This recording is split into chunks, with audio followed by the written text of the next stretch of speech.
it going? Today I just wanted to do a quick video to show off my comic books. Kind of show what I've read, what I'm interested in, and most likely what I'll be going and reading forward in the future. So let's get into it. So it's missing, but it's supposed to be right here. It's downstairs. I'm going to start reading it soon. It's Azrael, which is, for those who don't know, is the guy who stepped in during this story right here, who stepped in after Bruce Wayne's back was broken by Bane, and this is Azrael's Batman suit.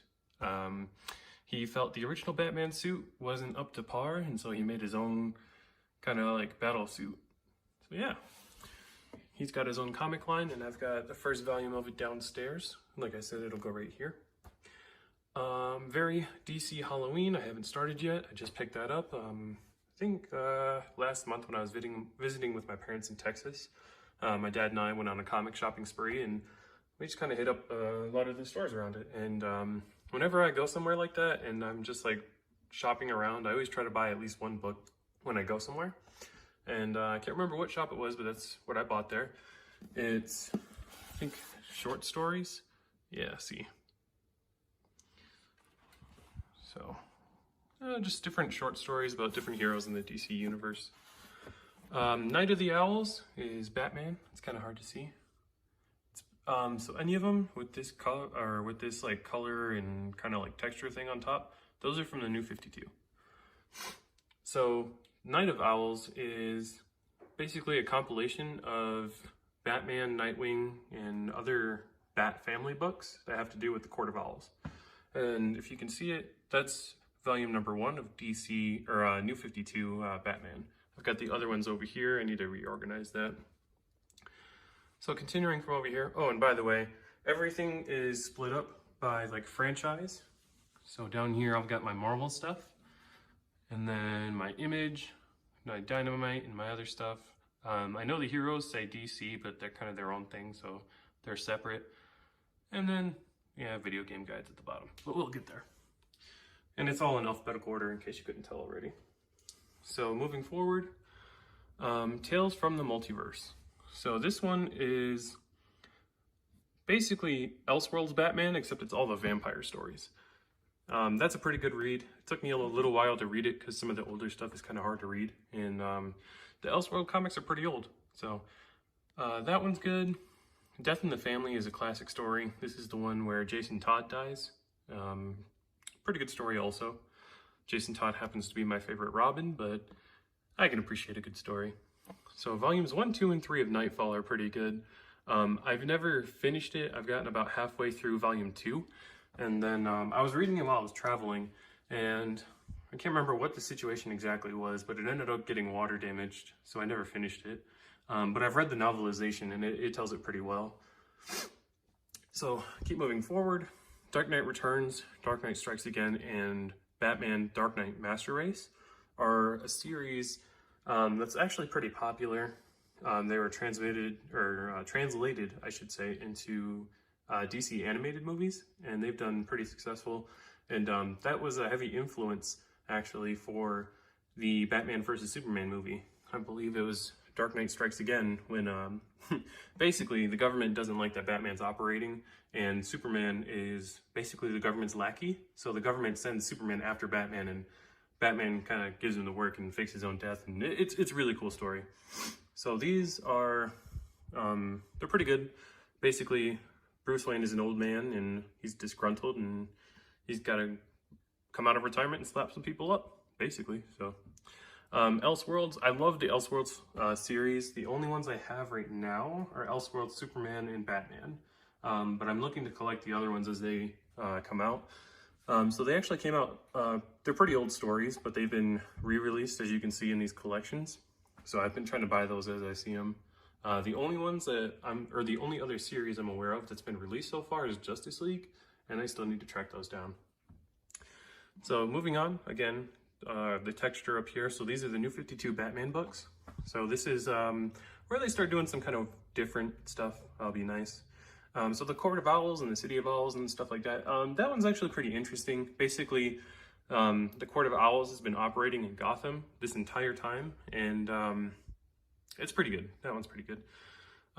Death of the Family. kind of an extreme thing. That one is really, it's another one of those heavy Joker stories where they track down everybody in the Bat family. So you're Robin, Batwing, or yeah, I think Batwing at the time, Batgirl, Nightwing, if I didn't already say that. Gets kind of weird. And then 0 Year, they usually do those whenever they reboot something. It's kind of like telling the origin story, more or less. So that's what that is. Battle for the Cowl, during Final Crisis, everybody thinks Darkseid killed Batman. So this is after Batman's death, everybody who wants the Bat title is fighting for it. And it's kind of like a gauntlet to see who's going to be the Batman. Return of Bruce Wayne is a story. So Bruce Wayne didn't actually die during Final Crisis.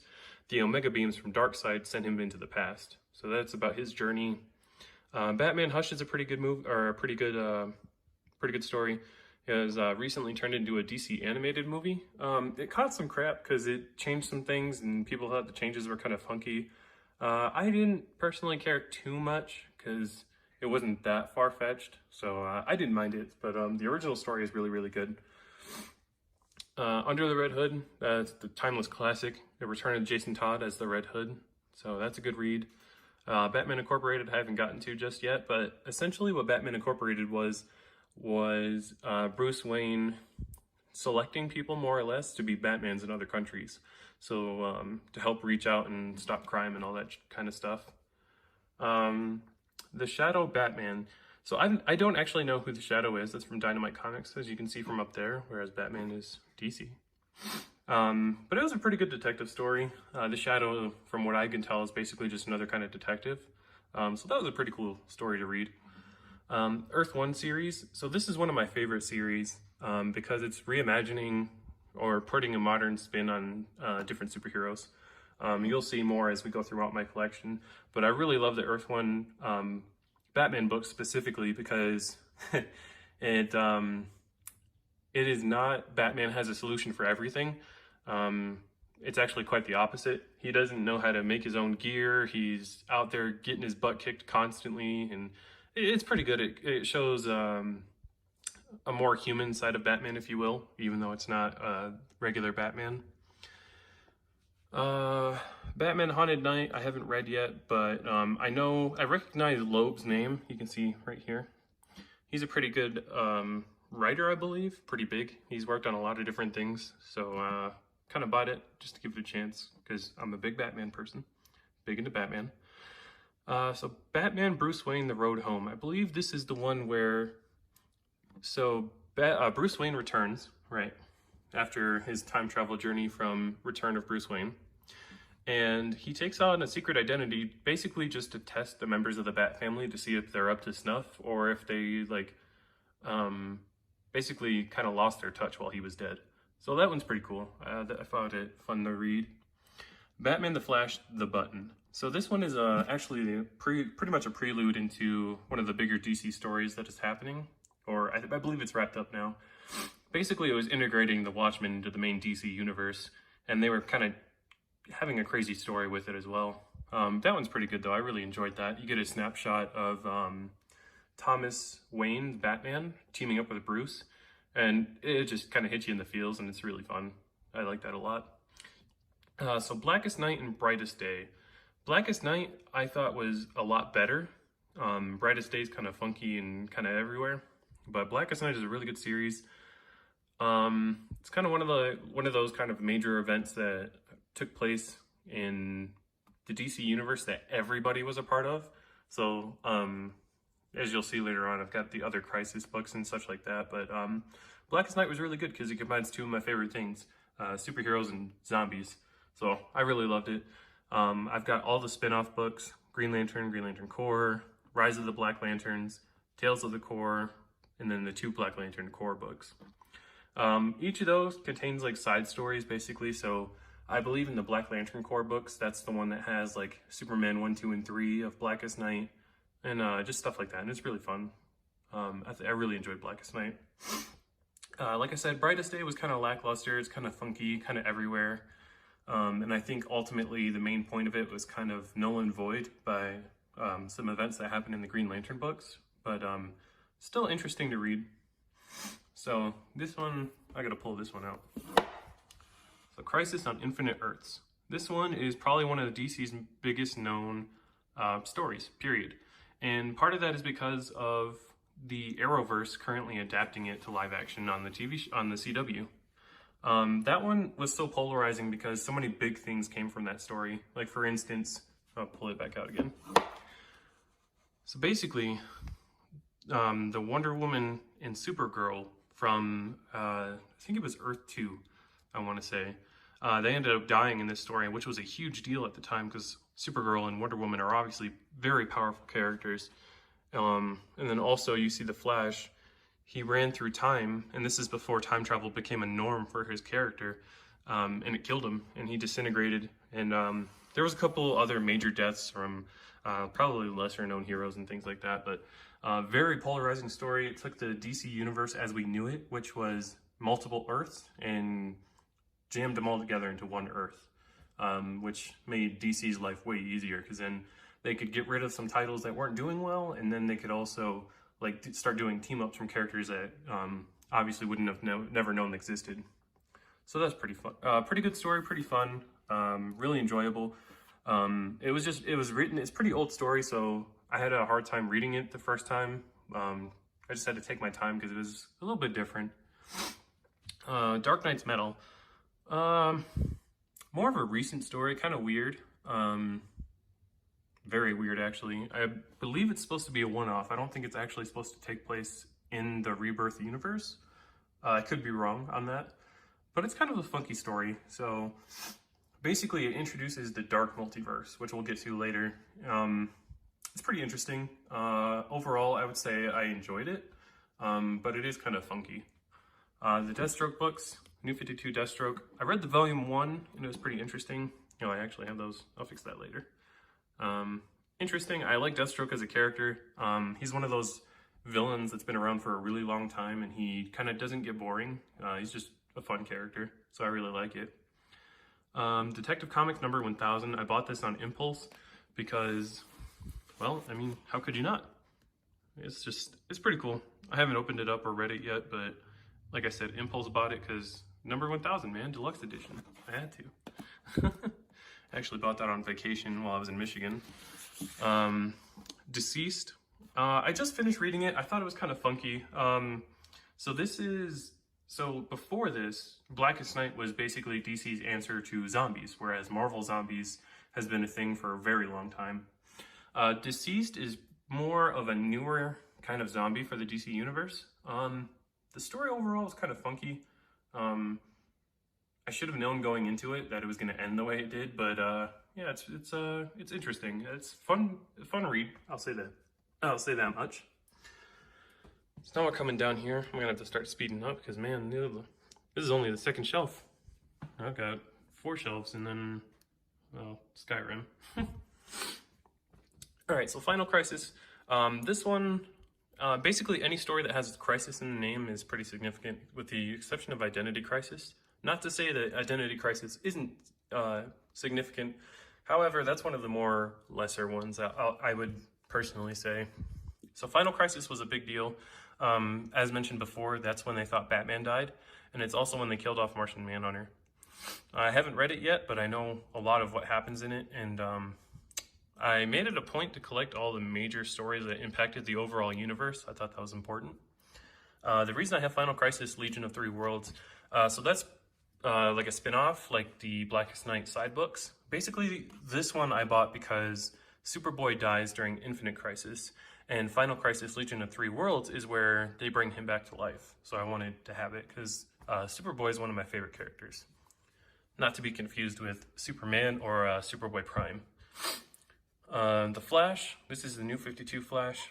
I've actually read volumes 1 through, I believe, 5 or 6. I only have 1 through 3. However, my dad sent me the other ones and I gave him a read through. So thanks, Dad. New 52 Flash is decent. I thought they did some pretty cool stuff. Things that they hadn't done, to my knowledge, with the Flash character before. He actually goes into the Speedverse and tries to learn more about his speed and basically how it works, because the whole time, Flash is pretty plot device, I'll say. He just runs fast, and then sometimes he can time travel, sometimes he can't. It's kind of like when they dictate it, which isn't terrible. I can understand, like, if you could just time travel and then there'd be no story, because then there'd be no consequences or anything like that. So Flash Rebirth. So back in Crisis on Infinite Earths, remember how I showed you disintegrating Flash? So he was dead until Geoff Johns decided to bring him back. And the Flash Rebirth is actually a pretty good story about Barry's return. Basically, they spin it so that he never died. He was just integrated into the Speed Force, and somebody yanked him out. And that's what this story is about. So that one was pretty good. Flashpoint, also written by Geoff Johns. You're going to notice a lot of Geoff Johns if you're looking at the spines of these books and like seeing the authors and all that kind of stuff.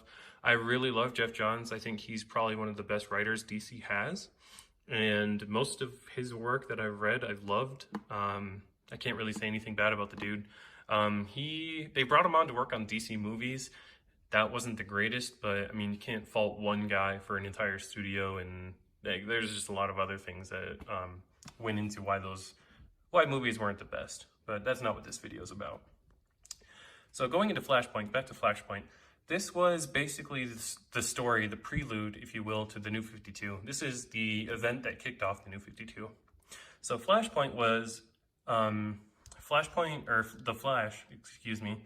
discovers that the Reverse Flash is the one who killed his mom. So he travels back in time to save her, and then changing that single event changes the entire DC universe before and after that. So, for instance, and I have all the side books for this as well. So for instance, instead of Bruce getting shot, instead of Thomas and Martha getting shot in the alley, Bruce gets shot, and so Martha turns into the Joker, and Thomas Wayne turns into the Batman. Pretty interesting. It's just different spins on the different characters. Like Superman crashed in the middle of Metropolis, so the government took him and hid him underground, so he was never exposed to the sun, so he doesn't have any powers.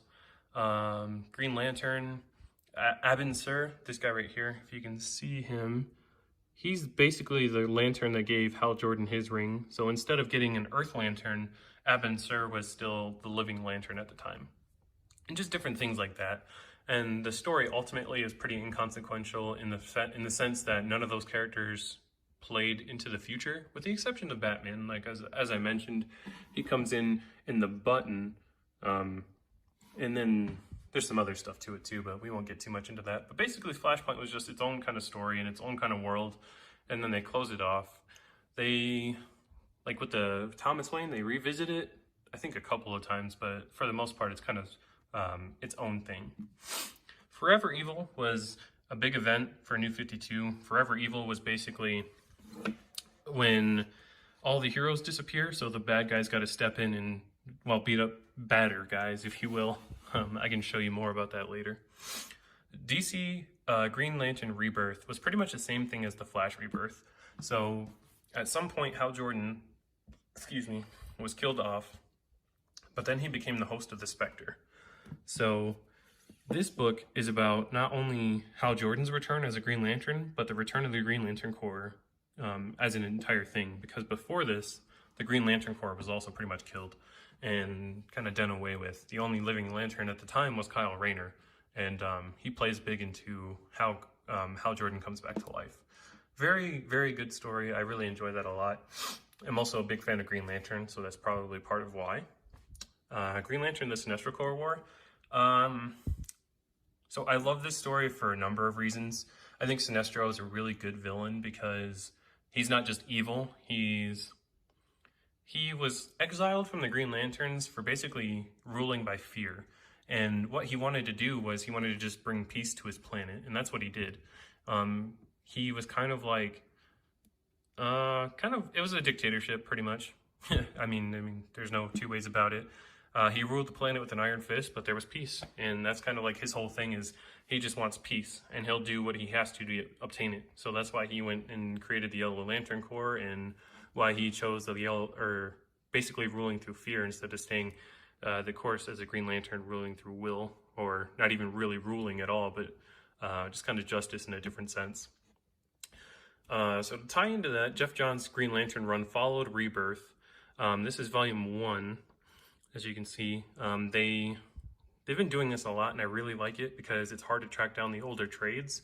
But you'll see later on with Teen Titans down here, also written by Jeff Johns. But basically they went back and they started making new collections of the books. So the Sinestro Corps War takes place during the Green Lantern run, and this is just the beginning of that. I can show you the cover of this one. Yep, as you can see how Jordan returns. I believe actually Rebirth is included in this. Yeah, you can see that Green Lantern Rebirth right there. But I bought Rebirth well before this book even came out, so that's why I have basically 2 of it.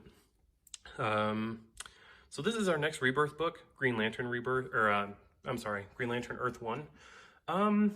It's kind of a different take on Green Lantern. I liked it. I thought it was well done.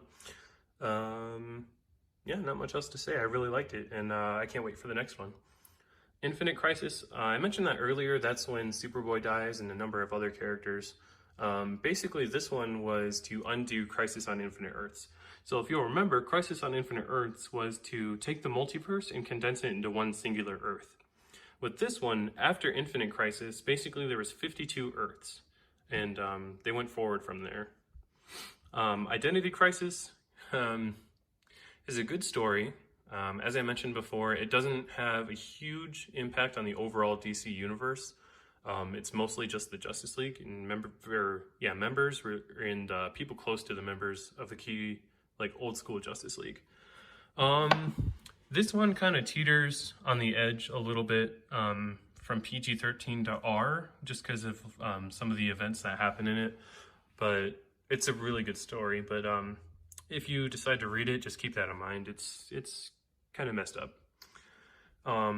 So as you can tell, I fell in love with Injustice. Once I had discovered they turned it into a comic, I went out and started tracking them down. You can ask some of my best friends. One time we were out and about just around the city, and we just stopped at the mall, and I was trying to track down the next volume, and I could only find it at a comic store on campus at MSU.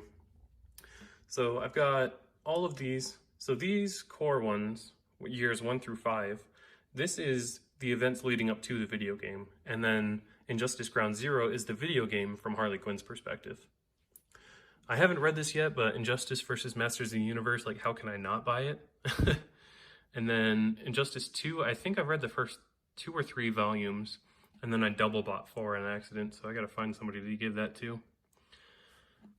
This is what I was mentioning earlier with the Forever Evil. Basically, these are the badder guys that came out, and so the bad guys had to, yeah, there's a whole thing. Forever Evil kind of funky. All of New 52 is kind of funky, but it was fun to read. But this one is an original story. This is pretty old. This is actually, it was made into a DC animation in the early 2000s, and I fell in love with it. I love the idea of an Earth where basically everything was flip-flopped, as you can see from the cover. So on Earth 2, it was Ultraman instead of Superman, Owlman instead of Batman, and then Superwoman instead of Wonder Woman. Basically, everybody's roles were reversed. So the bad guys were the good guys, and the good guys were the bad guys. And I really enjoyed the story. I really liked it. And this is a special edition that actually has the DVD in it as well.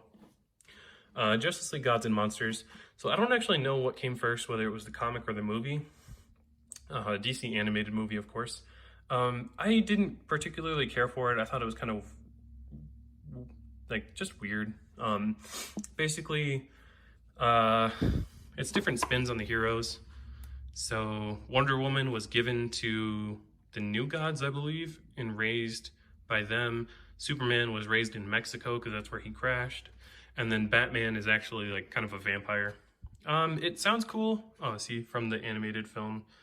So it sounds like the film came out first.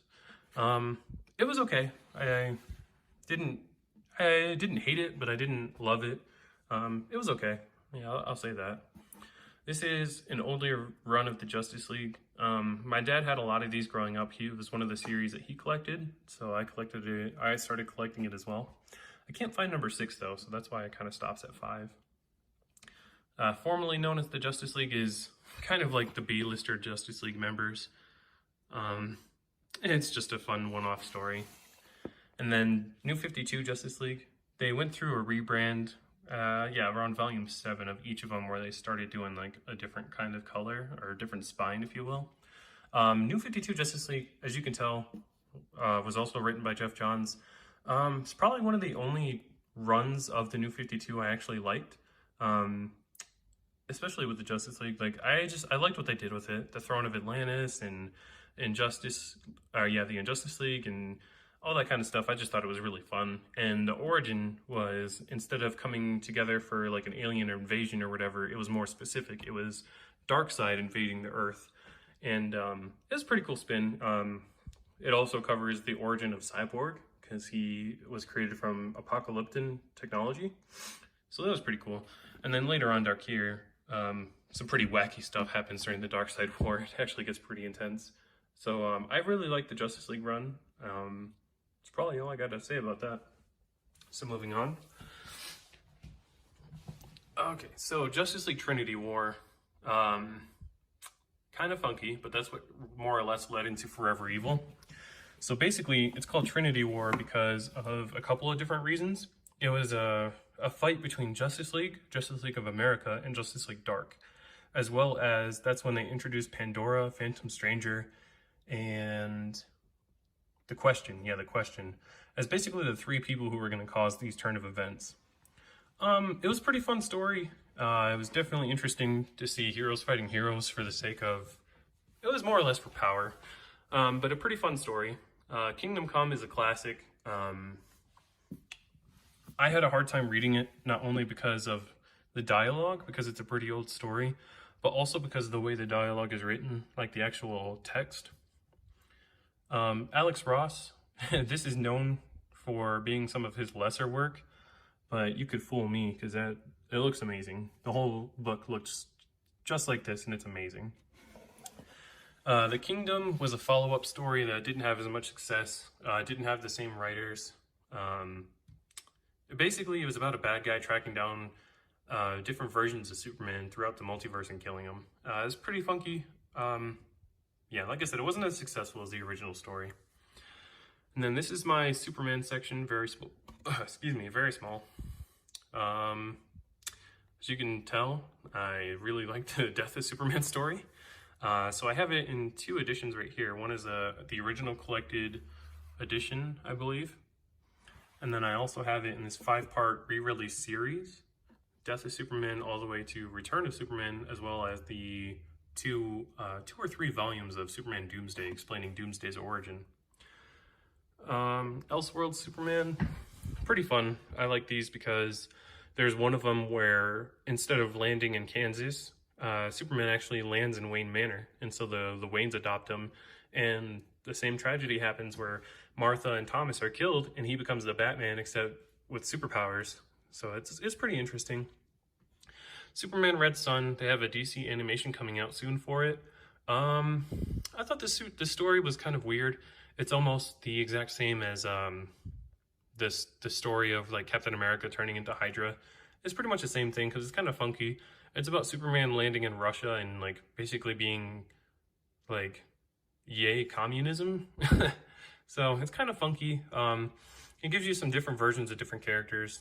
Yeah, that's pretty much all I have to say about that. It's interesting. The ending is kind of weird, but it was fun to read. Last Son of Krypton I haven't read yet, and Superman Secret Origin I haven't read yet either. So Superman Earth 1 is the first Earth 1 book I actually read, and I love it. It's fantastic. Volume 1 is basically Man of Steel, except instead of Zod, it's another alien, and I really enjoyed it. It was really, really good. Volume 2, he fights Parasite, and then Volume 3 is when he fights Zod, and that one's pretty good too. I really enjoy this run. I thought it was fantastic, and like I said, it's what got me into Earth 1 books in the first place. So Teen Titans Earth 1 is probably my least favorite. I hated what they did with the characters. It was just really weird, and I didn't care for the overall story, especially when compared to the Teen Titans run written by Geoff Johns. So almost all of the books I have that aren't New 52 happen pre-52, or pre-New 52. So this is like around early 2000s when Geoff Johns took over writing this for the Teen Titans. So all these characters were pre-established. So Earth 1 is like basically a reinvention / modern telling of the characters. I didn't care for Earth 1 Teen Titans. Let's see if I can get a better angle. It by no means was an awful or terrible story. I just personally didn't care for it. Teen Titans, Jeff Johns, I already pretty much, that's like my favorite. It's up there in my favorite, one's like one of my favorite runs of all time. My dad had the entire thing, so that's why like I've read the entire run of that as well as Green Lantern. So yeah, I'm just waiting for the other collected editions to come out. So Wonder Woman Earth 1 is probably Teen Titans is my least favorite. So Wonder Woman is my second least favorite, and it's only because Volume 2. Volume 1 I actually really liked. I thought it was really well done. I really liked it. And then Volume 2, they just decided to just go like super hard with the whole she's a woman and she can't do anything because she's a woman, and like all these other kind of like societal things that weren't in the first volume, and I just did not care for it. It really turned me off to the book. That being said, I'm still going to collect them as they come out. To my knowledge, there's Aquaman as well as Flash Earth 1 coming out, but they haven't been released yet. So now we're going to go more into the Marvel. As you can probably tell, my Marvel selection is very small, especially compared to my DC selection. Most of the Marvel books I have, I bought because, excuse me, because of HeroClix. So HeroClix would do 6 month to like 4 month long events where they would do stuff based on comic books. So like Avengers versus X-Men, for example, they had an event where you had to choose teams, and then, well, without talking about the game, basically, they had stories, or pieces rather, based on, these events. That being said, a lot of my Marvel collection that I didn't buy myself was actually given to me by my dad, because he's like me with the Injustice books, where he'll accidentally buy something he already has and he'll just pass them off to me. So that being said, I haven't actually read a lot of them just yet, although I do plan to. So that's why some of them are going to be oddly numbered. Like I'm going to have Cable Volume 4 and not the first 3. Avengers vs. X-Men is one I've actually read, and I really enjoyed it because it's pretty cool.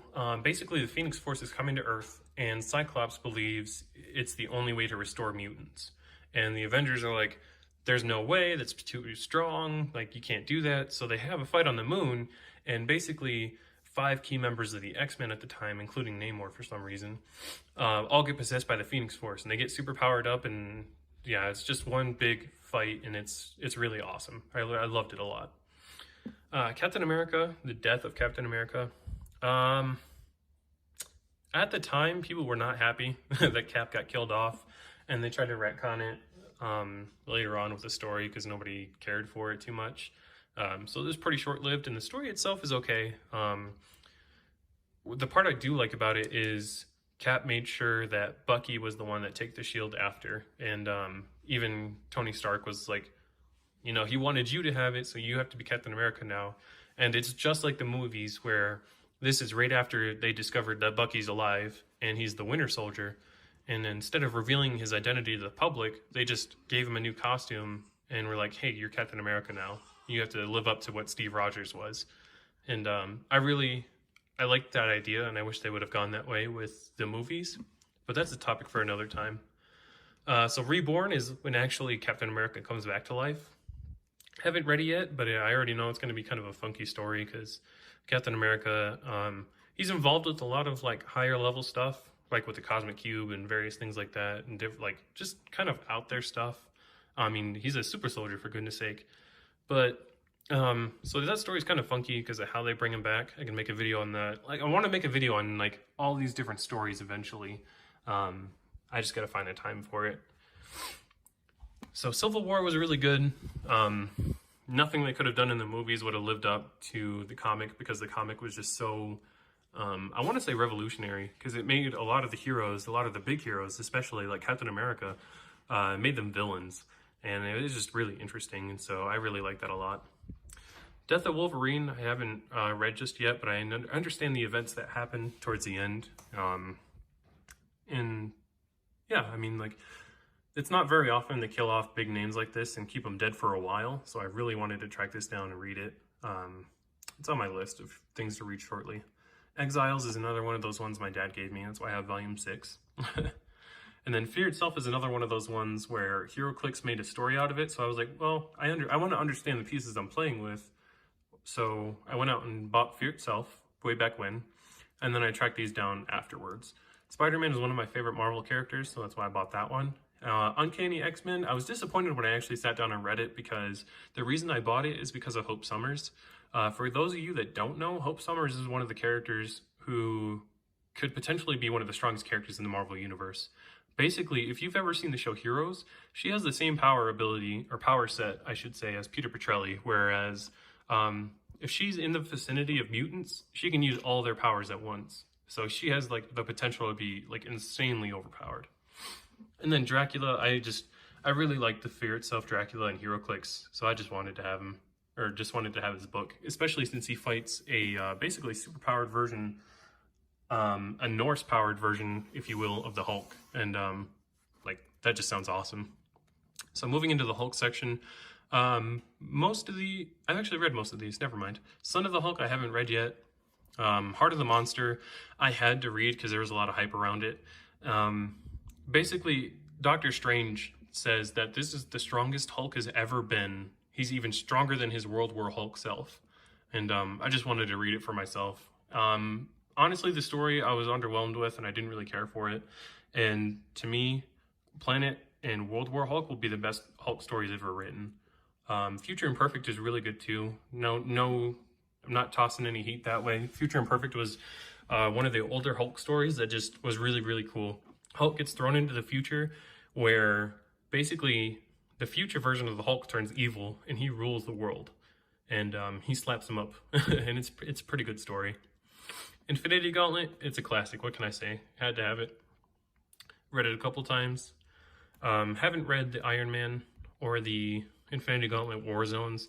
So the Infinity Gauntlet War Zones is actually like a spin-off of like one of the more recent big events that happened in the Marvel Universe. So that has no bearing on the original Infinity Gauntlet story. Excuse me. Original Sin, I haven't read yet, but I've watched a couple of videos online about it. I wanted to read it for myself, and I actually found it for a discounted price. I don't know if it has it on the front or the back. I found it for a discounted price, so I was like, well, yeah, I double have to buy it now. Basically, that's when, well, it's kind of hard to explain that one, so if you're curious about it, I can make a video on it sometime, or you can check out Comics Explained, and he does a pretty good job going over it.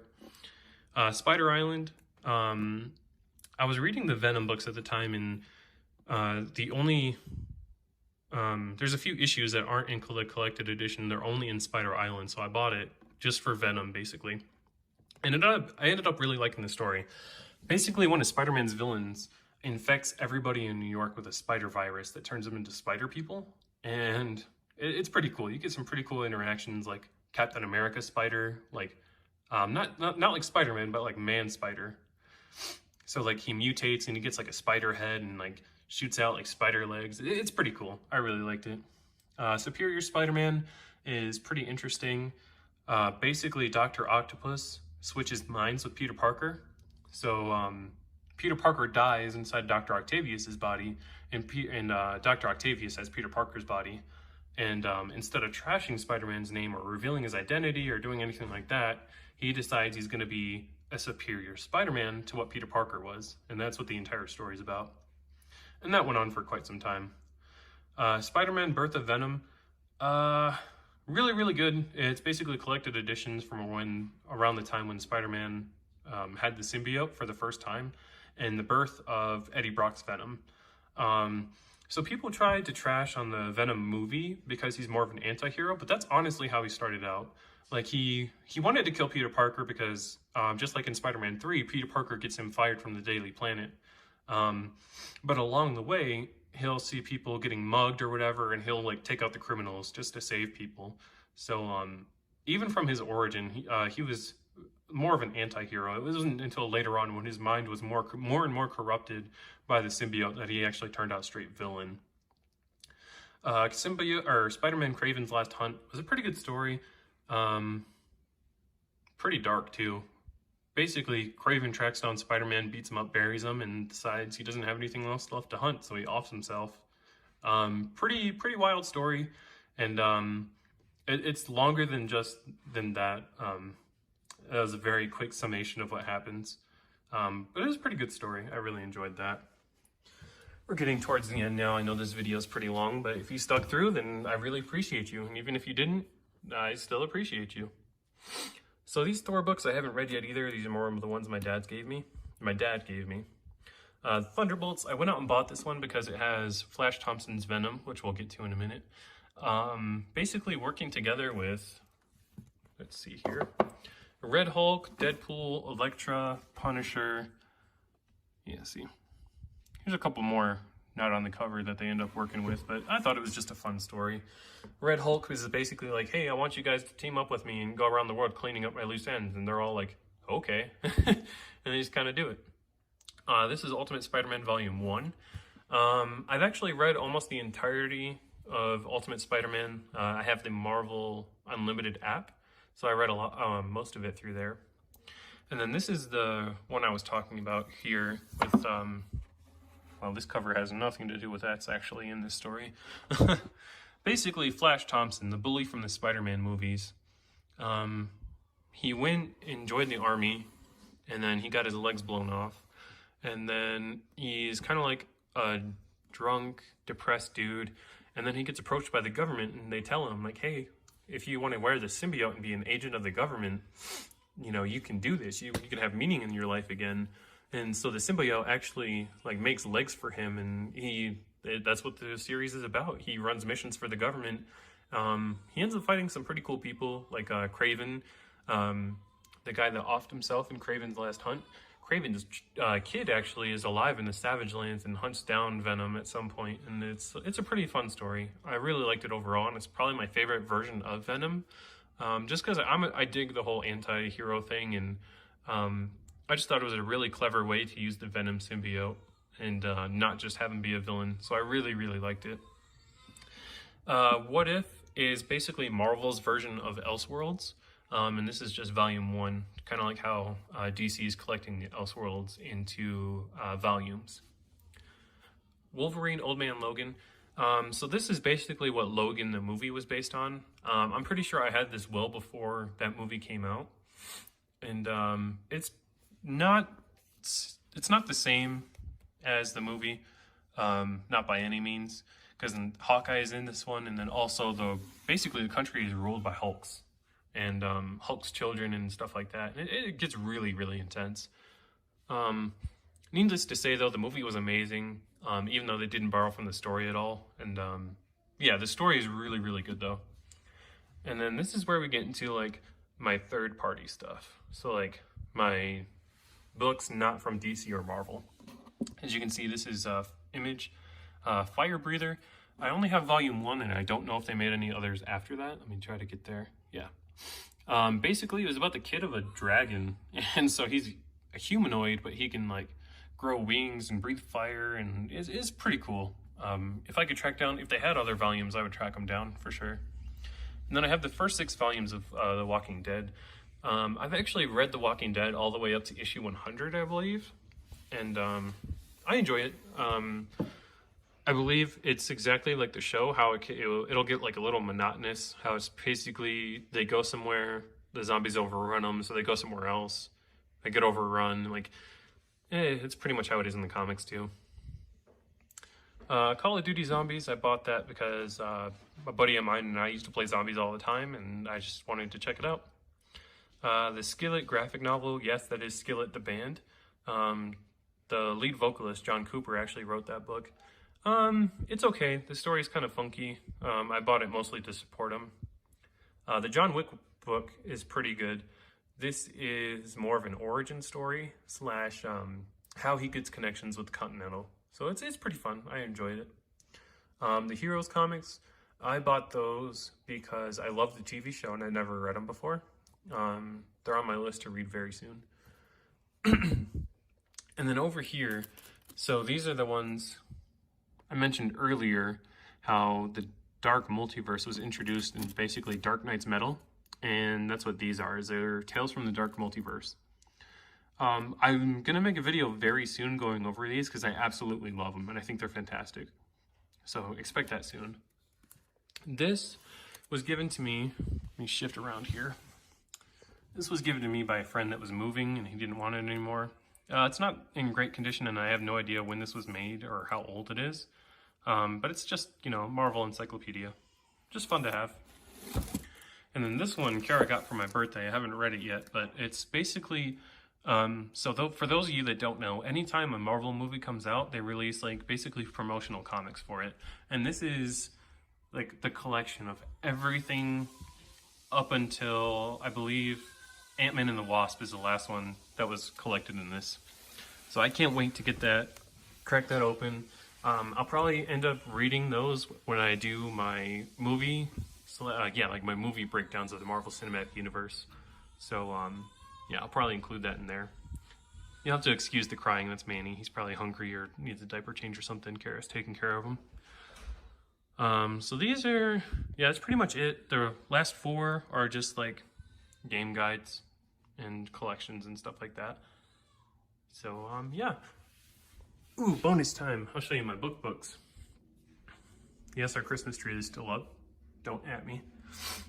So, yep, I'm just going to go through these quick. Basically, all of the books written by Rick Riordan.